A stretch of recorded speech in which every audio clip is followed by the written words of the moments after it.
पछतावा। काहो जीजी, समय रहते बहुरिया की इज्जत की नहीं, कोई कद्र ना की तुमने, अब क्यों बुरी तरह पछता रही हो। रानी, मेरी बहुरिया बहुत अच्छी थी, कितनी सेवा करती थी इनकी, इनका पेशाब मल सब बिस्तर पे साफ करती, आज तक नाक मुंह ना सिकोड़ा उसने, पूरे घर का काम एक पाँव पर नाचकर करती। पर मेरी बुद्धि पर पत्थर पड़ गए, जो बस उसे पूरा दिन कुछ न कुछ सुनाती रहती। पर बिटवा को तो सोचना चाहिए था कि अब ये भी चले गए हैं मुझे छोड़कर, कैसे इस बुढ़ापे में अपनी रोटी पानी बनाऊंगी। आखिर उसे जन्म दिया है, वो तो मेरा दर्द समझता। बहुरिया तो पराये घर से आई है। जीजी, ये पराया पराया बोलकर ही तूने हमेशा के लिए बहुरिया को दूर कर दिया। तेरा बिटवा अब सिर्फ तेरा नहीं, किसी का पति भी है, जिसे वो दूसरे घर से ब्याह कर लाया है। वैसे भी बहुत समझदार है। जीजा जी के रहते उनकी हालत देख उसने ऐसा कदम ना उठाया। वो बोलता नहीं था, पर तुम जैसा बर्ताव बहुरिया के साथ करती थी वो सब जानता था। उसकी भी आंखें हैं, कैसे तुम जानबूझकर बहुरिया के सामने नाटक करती कि मेरे यहाँ दर्द है वहाँ दर्द है।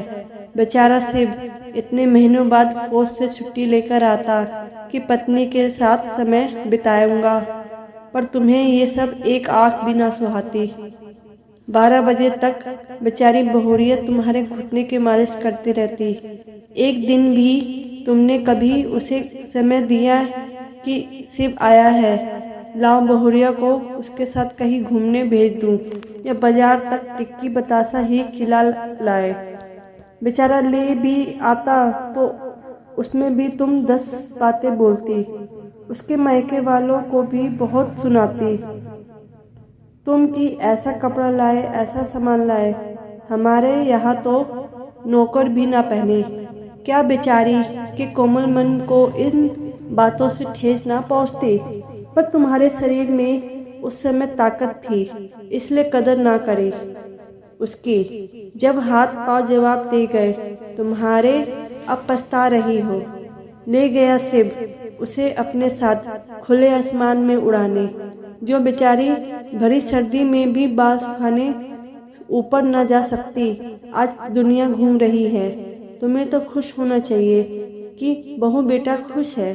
सही कह रही है रानी, पर मुझे तो ले जाता संग।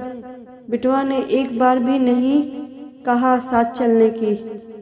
उसे क्या वहाँ भी अपनी जिंदगी नरक बनानी थी जो तुम्हें संग ले जाता।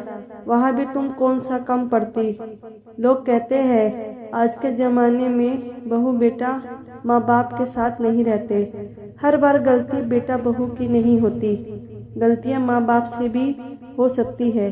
जीजी, दोनों पल्ले देखकर बोलना चाहिए। अब जैसे भगवान रहे हैं तुम्हारे जीजी, वैसे ही रहो, हरि भजन करो। मैं चलती हूँ, नहीं तो बस निकल जाएगी। कोई दिक्कत हो तो फोन लगा देना, आ जाऊंगी। जैसे ही रानी जी द्वार पर पहुंची, शिव और बहुरिया बच्चों के साथ अंदर आ रहे थे। दोनों ने रानी जी और माँ के पांव छुए। सास ने बहू को कसके गले लगा लिया, उसने सीने से लगा घंटों रोती रही। उसके दोनों हाथ चूमे।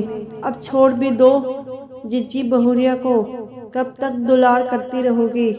माँ, तुम्हारी तबीयत ठीक नहीं है, तुमने बताया नहीं, फोन तुम्हारा लगता नहीं।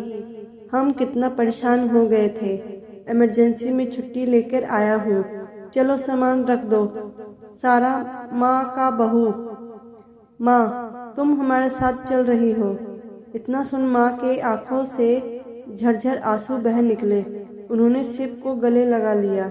रानी जी भी अपनी जीजी की तरफ देखकर मुस्कुरा दी और निश्चिंत हो अपने घर की ओर रवाना हो गई।